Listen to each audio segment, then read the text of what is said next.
اللہ نے سارے نبیوں میں سب سے اعلیٰ، سب سے افضل، سب سے برتر، سب سے خوبصورت جناب رسول اللہ صلی اللہ تعالی علیہ وسلم کی ہستی کو پیدا فرمایا، اور سارے عالم کے انسانوں کے لیے نبی کا اعلان فرمایا کہ قل یا ایھا الناس انی رسول اللہ الیکم جمیعا، اب میں تم ساری دنیا کا رسول بن کے آیا ہوں۔ آپ کا ظاہر بھی اتنا خوبصورت اور آپ کی زندگی بھی خوبصورت۔ میں آپ کو اللہ کے نبی کا حلیہ بتاتا ہوں۔ آپ تشریف لے جا رہے ہیں مکہ چھوڑ کے مدینہ، راستے میں بھوک لگی، رابغ، ایک خیمہ دیکھا، وہاں ایک بوڑھی عورت بیٹھی۔ آپ نے ان سے کہا ماں جی کچھ کھانے کو ملے گا؟ پیسے دیں گے۔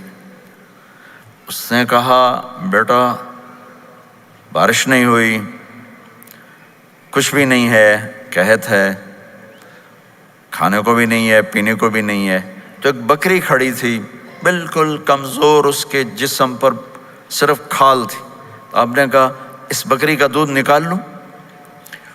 وہ کہنے لگی دیکھ تو رہے ہو اس کے جسم پر تو سوائے کھال کر ہے کچھ نہیں، کہاں سے نکالو گے؟ کہا مجھے اجازت دو۔ اب چونکہ ایک عجیب سا واقعہ ہو رہا ہے کہ ایک ایسی بکری سے دودھ نکالنے کی بات ہو رہی ہے جو چل بھی نہیں سکتی، تو بڑھی آپ کو ایسے غور سے دیکھنے لگی کہ یہ کون ہے، یہ کون ہے جو اس مری ہوئی بکری سے دودھ نکالنا چاہتا ہے؟ تو غور سے دیکھ رہی، تو آپ آنکھوں میں سما گئے۔ پھر اس نے اس کو بیان کیا۔ آپ نے اس بکری کے تھنوں کو پکڑا تو لٹک کے نیچے آ گئے، دودھ سے بھر گئے۔ تو اپنے بڑے برتن میں دودھ نکالا، اپنے تینوں ساتھیوں کو پلایا، خود بھی پیا، پھر دوبارہ دودھ نکال کے برتن پورا بھر کے اس بڑھیا کو دے دیا، اور آپ چلے گئے۔ شام کو اس کا خامد آیا، ابو معبد، انہیں کہا ام معبد یہ دودھ کہاں سے؟ کہا اس بکری کی۔ کہا پاگل ہے، یہ تو چل نہیں سکتی، اس کا دودھ کہاں سے آ گیا؟ کہا ایک نوجوان آیا تھا، اس کے ہاتھوں میں کوئی تاثیر تھی، جادو تھا، جس سے یہ دودھ نکلا ہے۔ وہ کہنے لگا ان عتیلی، بتاؤ وہ کیسا تھا؟ شاید آپ نے کبھی سنا نہ ہو اپنے نبی کا حلیہ، میں بتانا چاہتا ہوں ہمارے نبی کیسے تھے۔ رأیت رجلا ظاہر الوضاء ابلج الوجه حسن الخلق لم تعبه ثجلة ولم تجرب به سعلة وصيم قصيم في عينيه دعج في أشفاره وطف في صوته سحل في لحيته كثافة في عنقه ستع أكحل أحور أزج أقرن إن صمت فعليه الوقار وإن تكلم فسماه وعلاه البهاء أجمله وأبهاه من بعيد وأحسنه وأحلاه من قريب كأن منطقه خرزات نذب يتحدرن فصل لا هزر ولا نزر سبحان الله لم تقتحم عين من قصر ولا تشنه من طول ربعة انظر الثلاثة غصن بين غصنين۔ کیا اماں الفاظ بول گئی، آج تک عالم تھک گئے ترجمہ کرتے ہوئے۔ کہنے لگی میں تمہیں کیا بتاؤں، میں نے ایک شخص دیکھا، مجھے لگا جیسے 14ویں کا چاند ہی کپڑے پہن کے زمین پہ آ گیا۔ ظاہر الوضاء ابلج الوجه، چمکتا چہرہ۔ میں پورا آپ کو ایک اور حدیث بھی ساتھ جمع کر لیتا ہوں۔ عظیم الہامہ، خوبصورت سر، بڑا، شدید و سواد الشعر، سیاہ کالے بال، عظیم الہامہ، سر خوبصورت گولائی میں، واسع الجبین، کھلا ماتھا، ازہر اللون، کلیوں جیسا خوبصورت رنگ چمکتا ہوا۔ پھول میں چمک تھوڑی ہو جاتی، کلی میں زیادہ ہوتی، کلیوں جیسا رنگ چمکتا ہوا۔ ازج الحواجب، یہ بڑے خوبصورت گول، وہ آج کل کیسے یہ پر پینسلیں لگا کے بیچاریاں یہاں تک لے جاتی ہیں، وہ پھر پینسل کا رنگ اتر جاتا ہے، پھر اندر سے وہی عجیب و غریب نظر آنے لگتا ہے۔ تو میرے نبی کی اللہ نے ایسے خود بنا دی، ایسے پورے چلتی ہوئی یہاں تک آتی تھی۔ من غیر قرن، یہاں بال نہیں تھے، یہاں یہ جگہ خالی تھی۔ جن کے ہوتے ہیں وہ بیچاری یہاں سے نکال ہائے ہائے بھی کرتے ہیں اور نکالتے بھی ہیں۔ من غیر قرن، یہاں بال نہیں تھے۔ بینہما عرق یدرہ الغضب، یہاں ایک وین تھی، وین جب آپ کو غصہ آتا تھا تو آپ غصے کو برداشت کرتے تھے، نکالتے نہیں تھے، برداشت کرتے، تو وہ یہاں ایسے حرکت کرنا شروع کر دیتی تھی، تو اس سے پتہ چلتا تھا کہ اللہ کے نبی غصے میں بیٹھے ہوئے ہیں۔ فی عینیہ دعج، آنکھ بڑی خوبصورت، موٹی، سیاہ، اشکل، لمبی، اہدب، یہ بال بڑے لمبے، اکحل، بغیر سرمے کے سرمہ لگا ہوا، انجل، ابرج، اہدب، احوج، ادعج، اکحل، یہ سب نام میرے نبی کی آنکھوں کے ہیں کہ اللہ نے ایسی خوبصورت آنکھ کائنات میں اور کسی کو نہیں تھی۔ حسین آنکھ تھی، اس میں باریک سرخ دھاریاں تھیں، اور سیاہی سیاہ تھی، سفیدی سفید تھی۔ جب آپ آنکھ اٹھا کے کسی کو دیکھتے تھے کوئی آپ کی آنکھوں میں آنکھیں نہیں ڈال سکتا، سب ایسے ہو جاتے تھے۔ اس لیے میرے نبی یوں نہیں دیکھتے تھے، لوگ ایسے دیکھتے تھے، جل نظرہ الملاحظہ، ایسے جب کبھی آنکھ اٹھتی تھی پھر سب آپ کے سامنے یوں ہو جاتے تھے، کوئی آپ کے چہرے پہ نظر نہیں ڈال سکتا تھا۔ فی اشفارہ وطف، خوبصورت بال، اخن العرنین، ناک تھوڑا سا یہاں سے اٹھا ہوا، یہاں سے باریک، لہو نور یعلوہ، یہاں نور نظر آتا تھا، اسے چمکتا ہوا۔ ضلیع الفم، ہونٹ بڑے خوبصورت، کھلے ہوئے اور چوڑے منہ کے ساتھ، اشنب براق الثنایا مفلج الاسنان، دانت ایسے گولائی میں خوبصورت چمکتے ہوئے، جب کبھی آپ مسکراتے آپ کے دانتوں کا نور دیواروں پہ پڑتا ہوا نظر آیا کرتا تھا۔ ایسے حسین دانت تھے ہمارے نبی کے کہ دانتوں سے نور نکل کے دیواروں پہ پڑتا ہوا نظر آتا تھا۔ یہ 4 دانتوں میں تھوڑا فاصلہ تھا، باریک سا فاصلہ تھا، اس میں سے ایسے روشنیاں نکلتی تھیں آپ کے مسکراہٹ کے دوران۔ سہل الخدین، یہ گال آپ کے نہ ایسے نیچے کہ کمزور ہوں، نہ ایسے ابھرے ہوئے کہ برے نظر آئیں۔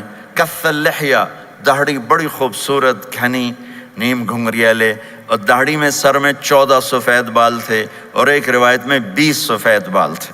اور کأن عنقہ جید دمیہ، اور آپ کی یہ گردن مبارک سراہی کی طرح لمبی اور خوبصورت گولائی میں، جیسے کسی نے گھڑ کے آپ کی گردن کو بنایا ہوا ہو۔ اور آواز میں جادو، فی صوتہ سحل، آواز میں جادو، آواز میں کشش، آواز میں گرفت۔ طفیل بن عامر ایک بڑے عرب سردار ہیں، وہ مکے میں آئے، لوگوں نے کہا ایک جادوگر ہے جس کو سناتا ہے اس کا ہو جاتا ہے، تم اس کی نہ سننا۔ انہوں نے ڈر کے اپنے کان میں روئی ڈال لی کہ میں سنتا ہی نہیں۔ طواف کر رہے تھے، آپ پہ نظر پڑی، آپ نماز پڑھ رہے تھے ایک طرف کھڑے ہو کر، تو نظر پڑی تو کھچ گیا دل، تو کہنے لگے من ہوا، یہ کون ہے؟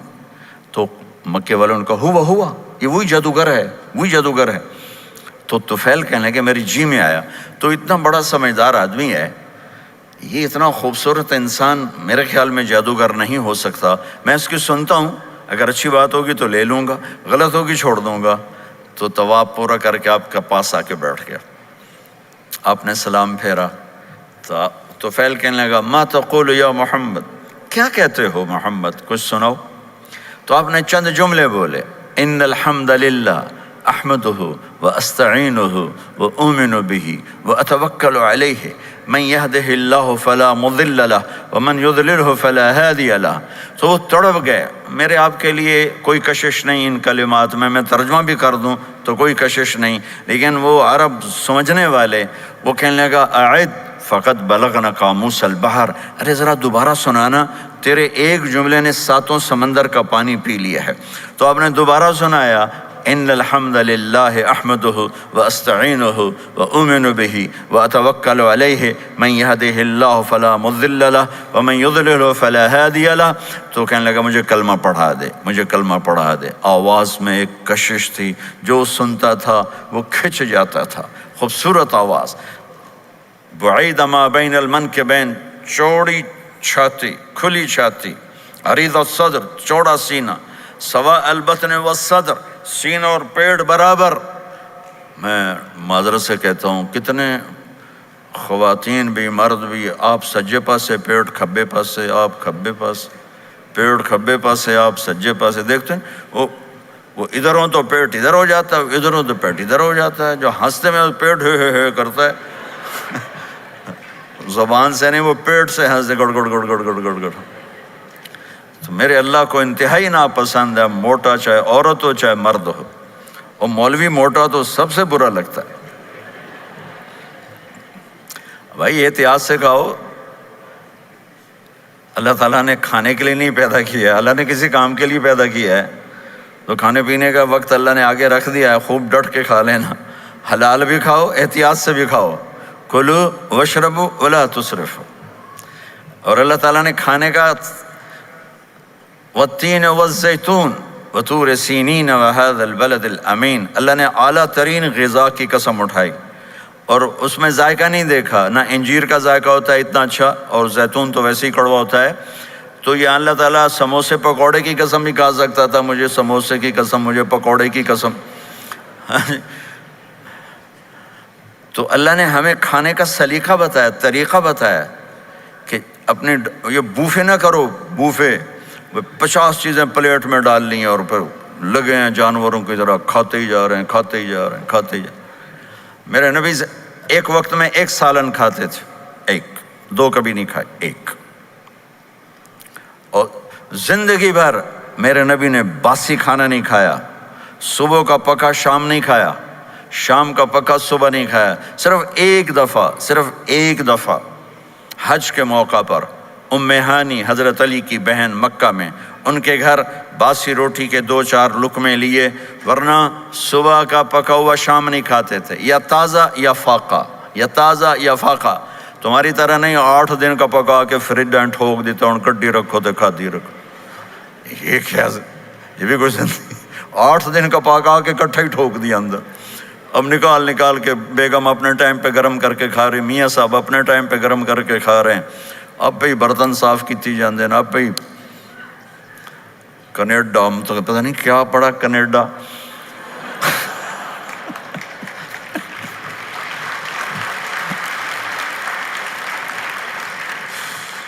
میں انگلینڈ گیا تو میرے بڑے اچھے دوست ہیں، وہ کہنے کہ مولانا میں نئی گاڑی لایا ہوں، آپ کو اس میں بٹھانا ہے۔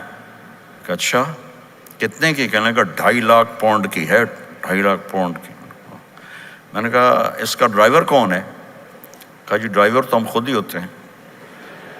میں نے کہا پھر ہماری سوزوکی اچھی ہے جس پر ڈرائیور رکھا ہوتا ہے، صاف بھی کرتا ہے بٹھاتا بھی ہے، تم اچھے 2.5 لاکھ پاؤنڈ کی گاڑی لی ہے، ٹائر بھی خود دھو رہے ہو اور اس کے میٹ بھی خود صاف کر رہے ہو نکال کے، ابھی بیگم نے برتن بھی تم سے صاف کروانے ہیں، وہ الگ سے کام ہے۔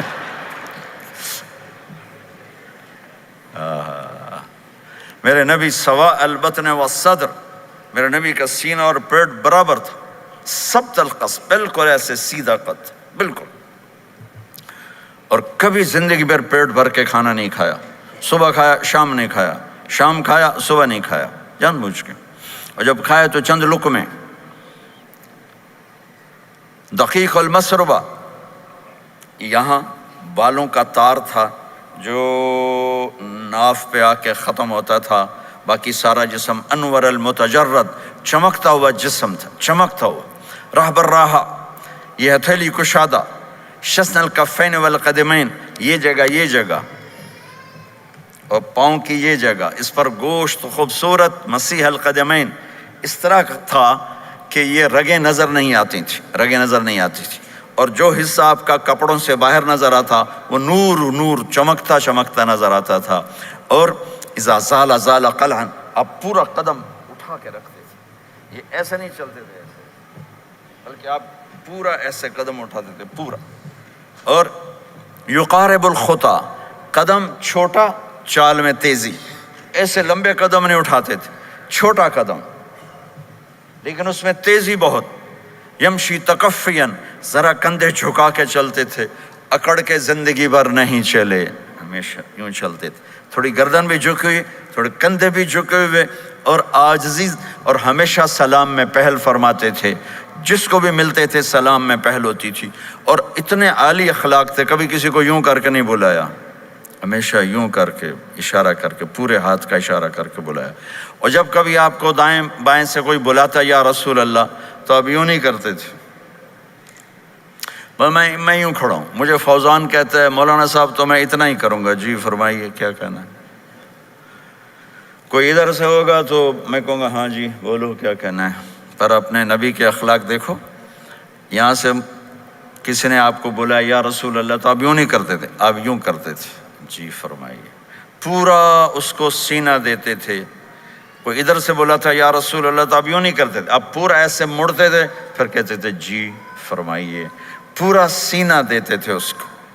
اور پھر کوئی کہتا آپ سے بات کریں تو آپ یوں ہو جاتے تھے، کوئی آپ سے بات کرنی آپ یوں ہو جاتے، جب تک وہ بات ختم نہیں کرتا تھا آپ اس کی سنتے رہتے تھے۔ اور جب کسی کی بات سنتے تھے تو بالکل اس کو چہرہ دیتے تھے۔ یہ موبائل نے ہمارے اخلاق برباد کر دیے۔ بچہ ماں سے بات کرتا ہے، وہ بیٹھی موبائل دے، ہاں بولو کیا کہتے ہو، سن رہی ہوں، بولو بولو سن رہی ہوں، آنکھیں ادھر ہوتی ہیں اور کان ادھر ہوتے ہیں۔ یہ جس سے بھی آپ ایسا کرو گے آپ نے اس کے دل کو تباہ کر کے رکھ دیا۔ توجہ فرمائیے، ہمارے اردو میں کہتے ہیں توجہ، تا ہٹا دو تو نکلتا ہے وجہ، چہرہ۔ اپنا بوتھا شریف میری طرف کرو، مجھے عزت دو، میری آنکھوں میں آنکھیں ڈال کے بات کرو۔ آپ کو صحیح سچا واقعہ سناؤں، ہمارے فیصل آباد میں ایک خاتون اسکول ٹیچر تھیں، تو وہ پیپر چیک کر رہی تھی تو رونے لگیں مارکنگ کرتے ہوئے۔ تو ان کے ہسبینڈ نے پوچھا کیوں روئی ہو، تو اس نے ایک پیپر نکال کے دے دیا، کہا اس کو پڑھو۔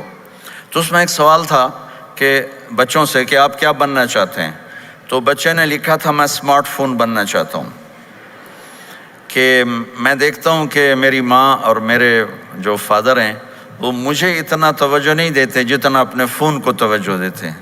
میں ان سے بات بھی کروں تو وہ اپنے فون میں لگے ہوتے ہیں اور اسی میں لگے مجھ سے بات کرتے ہیں، میرا جی چاہتا ہے میں بھی اسمارٹ فون ہوتا۔ تو ان کے خاوند نے پوچھا تو کیوں روئی ہو، کہ یہ تیرے میرے بیٹے نے لکھا ہے، یہ اوپر تو رول نمبر تھا نا، ان کو تو پتا تھا کس کا رول نمبر ہے، باپ کو نہیں پتا تھا، کہ یہ تیرے میرے بیٹے نے لکھا ہے کہ میں اسمارٹ فون بننا چاہتا ہوں۔ تو یہ ضرورت کی چیز ہے، لیکن اب آپ تو اپنا کلچر بھول گئے۔ مراسی بڑی ایک عالی شان قوم ہوتی ہے ہمارے پنجاب میں، تو وہ ہماری پنجابی کی مثال ہے، مراسیاں دا پتر جمیا انہیں چوم چوم کے مار چھڑیا۔ تو یہ سمارٹ فون نے تمہیں ٹوائلٹ میں بھی فارغ نہیں رکھا، ٹوائلٹ میں بھی سودے کر رہے ہوتے ہیں بیٹھے ہوئے۔ تو ہر چیز کی ایک ترتیب ہے۔ میرے نبی جب کسی کی سنتے تھے تو پوری طرح متوجہ ہوتے تھے، چھوٹے کو بھی عزت دیتے تھے، بڑے کو بھی عزت دیتے تھے۔ تو میرے اور اللہ کے درمیان جناب رسول اللہ صلی اللہ تعالی علیہ وسلم کی ہستی، یہ واسطہ ہیں، یہ رابطہ ہیں کہ مجھے اپنی زندگی میں ڈھلنا ہے اس محبوب کے طریقے میں جس سے میرے اللہ نے پسند کیا۔ فلا وربک، یہ قرآن کی پہلی قسم ہے، والعصر، یہ قرآن کی آخری قسم ہے۔ فلا وربک لا یؤمنون حتی یحکموک فیما شجر بینہم ثم لا یجدوا فی انفسہم حرجا مما قضیت ویسلموا تسلیما۔ مجھے قسم ہے میرے محبوب آپ کے رب کی، سبحان اللہ، یہ قرآن کی سب سے خوبصورت قسم ہے، اور اظہار محبت میں سب سے عالی شان قسم ہے کہ اللہ تعالیٰ یوں کہہ رہا ہے اے میرے محبوب مجھے آپ کے رب کی قسم۔ خود ہی قسم اٹھاتا ہے اور انداز ایسا ہے جیسے قسم اٹھانے والا کوئی اور ہے اور رب محمد کوئی اور ہے۔ یہ اظہار محبت کی آخری شکل ہوتی ہے کہ قسم اٹھانے والا اپنے آپ کو دو بنا دے۔ مجھے آپ کے رب کی قسم، کینیڈا والوں کو بتا دیں جب تک آپ کے طریقوں پر نہیں آئیں گے میں انہیں قبول نہیں کروں گا۔ اللہ کے نبی کو راضی کرنا، ان کے خوشی کو حاصل کرنا۔ ایک صحابی آئے، یا رسول اللہ میرا پڑوسی ہے، اس کی کھجور ایسے ہو کر میرے گھر کے صحن میں اس کے چند آتے ہیں شاخیں، جب پھل لگتا ہے تو وہ گر جاتا ہے تو میرے بچے اٹھاتے ہیں تو ادھر سے دوڑ کے آتا ہے، ان کے منہ سے کھجور نکال لیتا ہے۔ آپ اسے کہیں کہ بچوں پہ اتنی سختی نہ کرے۔ آپ نے اسے بلایا، وہ منافق تھا، آپ نے اسے بلا کر کہا کہ یہ کھجور مجھے دے دو اور اس کے بدلے جنت میں مجھ سے ایک کھجور لے لو۔ وہ کہنے لگا یا رسول اللہ یہ مجھے اور میرے بچوں کو بڑی پسند ہے، کوئی اور ہوتی تو میں دے دیتا۔ اب چپ ہو گئے، وہ چلا گیا۔ ایک صحابی بیٹھے تھے، ابو الدحدہ، یا رسول اللہ میں لے دوں؟ مجھے آپ وعدہ کرتے ہیں، مجھ سے وعدہ کرتے ہیں آپ مجھے جنت میں لے کر دیں گے؟ آپ نے کہا ہاں۔ تو پیچھے پہنچ گئے، کہنے لگے بھائی کھجور کا سودا کرو۔ کہا جاؤ جاؤ، میں نے اللہ کے نبی کو نہیں بیچی، تمہیں کیسے بیچ دوں؟ کہنے لگے جو تیرے منہ میں آتا قیمت مانگو۔ کہنے لگا اپنا باغ مجھے دے دے، کھجور لے لے۔ باغ میں 600 کھجوریں تھیں۔ تو کہنے لگا پکی بات ہے؟ کہاں پکی بات؟ کہ چلو باغ تیرا، کھجور میری۔ انہوں نے کہا ٹھیک، مجھے اور کیا چاہیے؟ 600 کھجوروں کا باغ۔ دوڑے دوڑے آئے، یا رسول اللہ میں نے کھجور خرید لی، آپ اب اس کو دے دیں۔ ہم نے کہا انہیں مجھے تو دینی، تمہیں کیسے دے دی؟ کہا جی میں نے پورا باغ دے دیا اور کھجور اس سے لے لی، 600 کھجوروں کا۔ آپ نے کہا ہمارا پچھلا سودا کینسل، پہلے تھا ایک کھجور لے کر دوں گا، اب تیرا میرا سودا یہ ہے کہ تیرے لیے جنت میں بے شمار باغات بھی مل گئے اور تیرے لیے گھر بھی تیار ہو گئے۔ کم من عزق رداہ ودار فیاہ لأبی الدحداہ۔ انہوں نے وہیں سے چھلانگ لگائی اور دوڑے دوڑے باغ گئے، اندر نہیں گئے، باہر سے کھڑے ہو کر کہا ام الدحدہ باہر آ جاؤ، ہم نے یہ باغ اللہ اس کے رسول کو دے دیا۔ یہ میرے عزیزو جہاں بھی رہو محمد مصطفیٰ صلی اللہ علیہ وسلم کی مبارک اور پاکیزہ زندگی کو اپنا ساتھی بنا لو، تو یہ جہان بھی آپ کا ہے، وہ جہان بھی آپ کا ہے۔ کوئی مشکل زندگی نہیں ہے، چند فرائض ہیں، 5 وقت کی نماز ہے، کیا زور لگتا ہے؟ کتنی دیر لگتی؟ 5 وقت نماز میں کتنی دیر لگتی؟ اور مسافر ہو تو آدھی ہو جاتی۔ روزہ سال کے بعد آتا ہے، آپ کے تو روزے ٹھنڈے ہوتے ہیں، چلو لمبے ہوتے ہیں لیکن ٹھنڈے ہوتے ہیں، ہمارے روزے تو بڑے گرم ہوتے ہیں، وہ بھی سال کے بعد ہے۔ اس میں بیمار ہو جاؤ تو معاف ہے، سفر میں ہو تو معاف ہے، بعد میں رکھ لینا۔ زکوٰۃ وہ مالدار پر ہے، حج مالدار پر ہے، غریب پر نہ زکوٰۃ ہے نہ حج ہے، تو پیچھے صرف ایک نماز رہ جاتی۔ نماز ایک ایسی دولت ہے جس کے بارے میں کوئی گنجائش نہیں ہے کہ اسے ہر حال میں ادا کرو۔ اگر اس میں کوئی گنجائش ہوتی تو مجھے میدان کربلا میں میرے نبی کے نواسے کی جب گردن اڑائی جا رہی تھی اور نماز کا ٹائم ہوا ہے تو آپ نے کوفے والوں سے کہا تھوڑی دیر رک جاؤ، مجھے نماز پڑھنے دو۔ تو انہوں نے کہا ہم نماز پڑھنے کے لیے جنگ نہیں روکیں گے، تو آپ نے فرمایا پھر ہم نماز نہیں چھوڑیں گے۔ آپ نے آدھوں کو لڑائی پہ لگا دیا اور آدھوں کے ساتھ مل کر آپ نے نماز ادا فرمائی، پھر ان کو لڑائی پہ لگا دیا اور پہلوں کو کہا نماز پڑھنے کو، اور عصر سے پہلے سب کے سر کٹ کے نیزوں پہ چڑھ گئے۔ تو ایک نماز ایسی چیز ہے، آپ بہت بڑا مجمع اہل ایمان کو، نوجوان بھی ہیں، بچے بھی ہیں، بچیاں بھی ہیں، خواتین بھی ہیں، حضرات بھی ہیں۔ میرے نبی کی زندگی میں نماز، میرے نبی جب دنیا میں تشریف لائے اور لیڈی ڈاکٹر ہی کہہ لو، دائی شفا بنت اسد، انہوں نے آپ کو ماں کے پہلو میں لٹایا تو آپ نے ایک دم ایسے کروٹ بدلی اور سجدے میں چلے گئے، ایسے لمبا سجدہ کیا، پھر اس کے بعد سر اٹھا کے یوں کیا اور اس ہاتھ کا سہارا لے کر اس ہاتھ کو یوں اٹھایا اور ایسے انگلی کو کیا تو ایک پورے عالم میں نور ہی نور پھیل گیا اور آپ گرے، اور پھر اس بچہ جیسے ہوتا ہے ویسے آتے ہی اعلان کیا کہ میں سجدے لے کر آ رہا ہوں۔ اور جب آپ دنیا سے جا رہے تو آپ نے کہا نماز نماز نماز نماز نماز نہ چھوڑنا۔ تو عبادات میں ایک نماز ایسی ہے جس میں گنجائش نہیں۔ اور اس کے بعد دوسری زندگی میں چند چیزیں ہیں، چند چیز، ان سب کا خلاصہ کروں تو 4 چیزیں ہیں، سب کا خلاصہ کروں تو 4 باتیں، وہ بھی حدیث پاک میں ہے۔ میرے نبی نے فرمایا اربع من کن فیہ ما ضرہ ما فاتہ من الدنیا، 4 باتیں لے لیں اس سارے ہال کے حاضرین حاضرات سامعین سامعات، تو میرے نبی فرماتے ہیں اس کو سب کچھ مل گیا، سب کچھ مل گیا، 4 باتیں، سب کچھ مل گیا۔ صدق حدیث، حفظ امانت، حسن خلیقت، عفت فی طعمت۔ 4 باتیں، سچ بولے جھوٹ نہ بولے، سچ بولے جھوٹ نہ بولے، دیانتداری سے کام کرے، دھوکہ نہ دے، اخلاق اچھے ہوں، بد اخلاق نہ ہو، رزق حلال ہو، حرام نہ ہو۔ 4 باتیں جو کر لے گا وہ پورا دین اس کے ہاتھ میں آ جائے گا۔ عبادات کے بعد نماز، فرائض، تو ایک سچائی ہو، ایک دیانتداری ہو، ایک اخلاق اچھے ہوں، اور ایک رزق حلال ہو، تو ہر چیز آپ کے تابع اللہ تعالیٰ کر دے گا۔ یہ پورے کا پورا دین ہے جو میرے نبی لے کر دنیا میں تشریف لائے۔ یہاں کے ماحول میں دوڑ لگی ہوئی ہے، اور ایک دوسرے کو خیال کرنا یا اس کے لیے وقت نکالنا، خاص طور پر جہاں والدین پوری دنیا میں ہی پریشان ہیں، لیکن ان ملکوں میں زیادہ پریشان ہیں کہ پتہ نہیں سسٹم ایسا ہے یا قدر کوئی نہیں ہے۔ لیکن میرے نبی نے فرمایا تھا، کاش میری ماں زندہ ہوتی تو تم لوگ دیکھتے میں کیا کرتا۔ میں عشاء کی نماز کے مصلی پہ کھڑا ہوتا، سورۃ فاتحہ پڑھ رہا ہوتا، اور ادھر سے میری ماں مجھے پکارتی محمد، تو میں ماں کے لیے نماز توڑ دیتا۔ ایک صحابی کا پیغام آیا ان کی بیگم کا کہ وہ مر رہے ہیں لیکن کلمہ نہیں پڑھا جا رہا، تو آپ تیزی سے اس کے گھر گئے، دیکھا تو وہ بول رہے ہیں۔ ہم نے کہا کلمہ پڑھو، کہا جی نہیں پڑھا جاتا، ویسے بول رہے ہیں نہیں پڑھا جاتا۔ آپ نے پوچھا اس کے والدین میں کون زندہ ہے؟ کہا جی ماں زندہ ہے۔ آپ نے کہا بلاؤ، ان کی ماں آ گئی۔ آپ نے کہا تم اس سے ناراض ہو؟ کہا جی ناراض ہوں۔ کیا ناراضگی ہے؟ کہ یا رسول اللہ بدتمیزی سے بولتا تھا، بس اور کوئی ناراضگی نہیں، بہت نیک بچہ ہے، تہجد بھی پڑھتا ہے، روزے بھی رکھتا ہے، قرآن بھی پڑھتا ہے، مجھ سے بولتا ہے تو سخت ہو کے بولتا، ریش ہو کے بولتا۔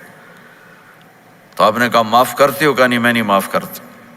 تو آپ نے فرمایا میں اسے آگ لگا دوں پھر سفارش کرو گے؟ کہا ہاں ہاں پھر تو کروں گے۔ کہا اگر تو نے معاف نہ کیا تو اللہ اسے جہنم میں ڈال دے گا۔ انہوں نے کہا نہیں میں معاف کرتی ہوں۔ جب ماں نے کہا میں معاف کرتی ہوں، آپ نے کہا کلمہ پڑھو، تو اس نے کہا لا الہ الا اللہ، اور اس کی جان نکل گئی۔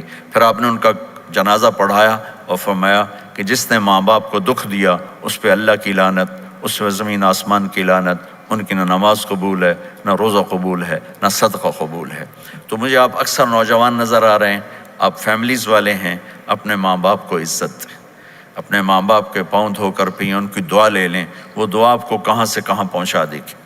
ماں باپ کی دعائیں وہ کام کرتی ہیں جو نہ امریکن ڈالر کرتا ہے، نہ کینیڈین ڈالر کرتا ہے، نہ برٹش پاؤنڈ کرتا ہے، نہ پاکستانی ہندوستانی روپیہ کرتا ہے۔ ماں باپ کی دعاؤں سے 7 آسمان کے دروازے کھل جاتے ہیں، زمین آسمان کی برکتیں سمٹ کر ان لوگوں کے پاؤں میں آتی ہیں جو اپنے ماں باپ کی دعا لیتے ہیں۔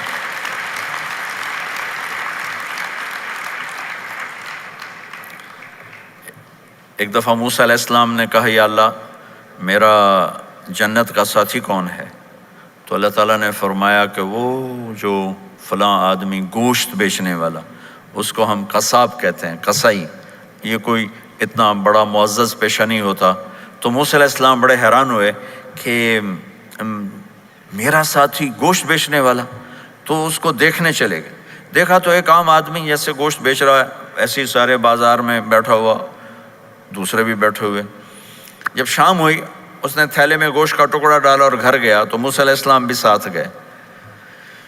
تو اس نے جا کر گوشت کو کاٹ کے ہانڈی میں چڑھایا، آٹا گوندنے لگا، آٹے کو رکھ دیا، پھر سالن تیار کیا، پھر روٹی تیار کی۔ ایک عورت بوڑھی یوں کر کے چارپائی پہ لیٹی ہوئی تھی، اس کو ہلایا جلایا، ماں جی اٹھ کے بیٹھ گئی۔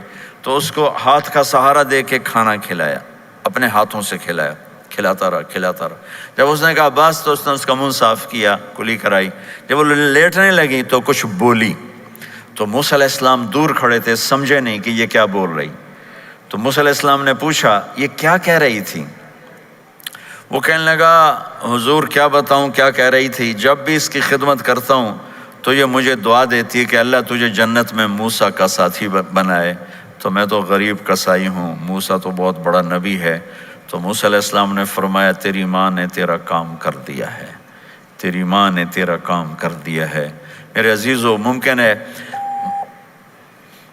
ماں باپ کی خدمت کرنا، دعا لینا تمہیں یہاں مشکل نظر آئے، لیکن اللہ کی قسم اسی میں آپ کی دنیا چھپی ہوئی ہے، اسی میں آپ کی آخرت چھپی ہوئی ہے۔ اپنے ماں باپ کی دعا لو، اپنے ماں باپ کی دعا لو، اپنے ماں باپ کی دعا لو۔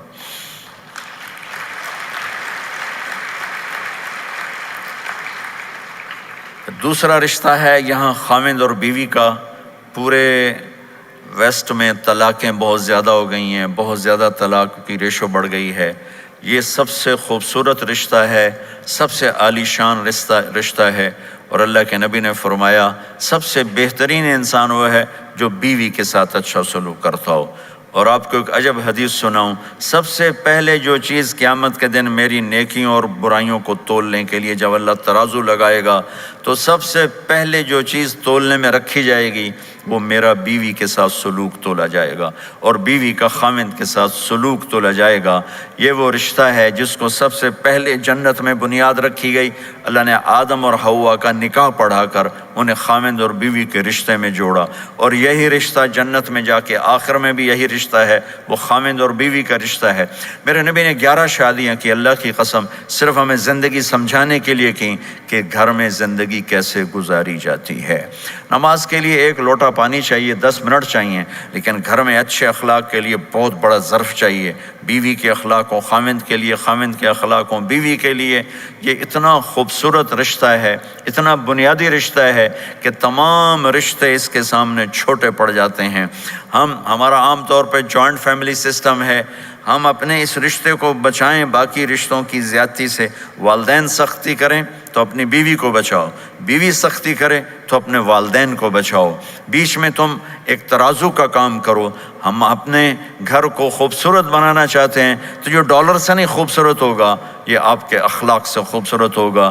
ایک میٹھا بول وہ بیوی کے دل کو خرید لیتا ہے، ایک میٹھا بول وہ خاوند کے دل کو خرید لیتا ہے۔ ایسی اولاد کے ساتھ بھی وہ شدت اور سختی نہ ہو، بلکہ نرمی کا معاملہ ہو، پیار محبت کا معاملہ ہو۔ میرے نبی نے حسن حسین کے ساتھ 7 سال گزارے، آپ نے ایک نصیحت نہیں کی، ان کے ساتھ کھیلتے تھے، ان کو ٹائم دیتے تھے۔ اس طرح صفات منتقل ہوتی چلی گئیں۔ یہ چند چیزیں ہیں، ان کو کرتے کرتے دنیا سے چلے گئے تو دنیا بھی آپ کی ہے اور آخرت بھی آپ کی ہے۔ اور میں اپنی بات ختم کرنے سے پہلے اگر کسی سے لڑے ہوئے ہو تو صلح کر لینا اٹھ کے، اگر کسی سے بات چیت بند ہے تو صلح کر لینا۔